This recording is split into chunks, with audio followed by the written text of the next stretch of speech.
And I'm going to read you something about another cop. The cop who is a killer is a small man, a family man, a disciplined man. He doesn't drink or smoke. He's the son of a preacher. Now in his 30s, he lives with his wife and 3 children in the same neighborhood where he grew up, a rundown section of Rio, far from the famous tourist beaches. He told me he never wanted to be a cop, that he didn't like the police when he was young. He joined the force simply because he needed a job. He doesn't defend what he does. He's matter of fact. After all, it's not that he likes it. He knows that the people he kills are not responsible for crime. He knows that the true culprits lie higher, outside the favelas, in the upper echelons of society. But the cop who is a killer can't waste time with these abstract thoughts. One false move, one hesitation or distraction, even for a fraction of a second, and he could be dead. So he'd better be ready to kill. He asked that his identity be protected, so call him Georgi. Georgi has been on the force since the mid-1980s and now commands a patamo, a motorized tactical patrol vehicle that conducts raids on drug dealers in the favelas. Georgi does not see police work as a public service. For him, it's more self-protection. Traffickers kill police, and what gives them that power is guns, and what gives them guns is money, and how do they get money? Selling drugs. His job, as he sees it, is to interrupt that pattern. And this allows him to justify things that to an outsider seem absolutely incomprehensible. For instance, Georgi has killed 13 people during his raids on favelas. He has a hardcore attitude. It's a war, he says. If I'm a warrior, I'm a man who combats another force. I won't tell you I'm good and he's bad. I'm a warrior. There's a war. Forget bad or good.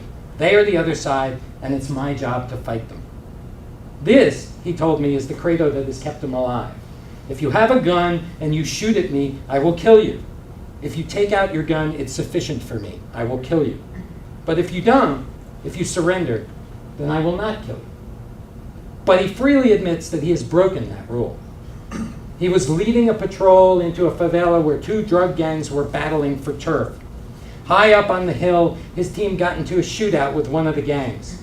After a lengthy exchange of gunfire, there was a lull. We injured the chief of that group, Georgi recalled. He took a bullet to his leg and fell to the ground. He threw his weapon forward and said, "Hey, we can talk now. There's money here. There are guns. Let's work this out. Let's talk." Georgi took a slow sip of soda, then continued. I said, "You want to talk? Here's how we'll talk." He pantomimed a series of gunshots. We killed 5 guys, each of the cornered bandits. We killed in a barbarian way. He insists he has no regrets about this massacre. They were bandidos, bandits, the bad guys, and they were trying to kill him. Georgi says he has also marched into favelas and beaten people up in order to prove his toughness to the dealers. And he has even seen innocent people wounded in crossfire. In one case, a 6-year-old girl was seriously wounded during one of his gun battles. And although she recovered fully, he says the sound of her pleas for help plague him to this day. Georgi admits that many cops are on the take. In the most dangerous favelas, he says the cops are actually in league with the drug commands. There was a 1991 massacre in Vigario Geral, a North Zone favela. And he explains that massacre this way, that 5 cops who were on the take decided to extort more money from the local drug dealers, and the dealers then executed the cops as they sat in their car. In response to the execution of the cops, the police raided the favela and killed 21 people. And he doesn't defend this action, but he understands it. And he told me, when you are trading shots and you see a friend of yours wounded in all the blood, when the mission stops, you have to control yourself not to take revenge. He told me that 70% of the cops are corrupt, meaning that they're willing to take money to avoid an arrest. And 15% are involved in big corruption. Which means that they're in league with the drug dealers.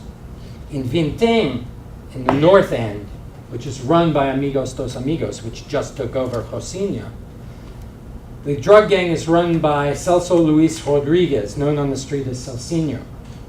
And up until recently, he had an unusual rule. He bribed the cops instead of killing them. And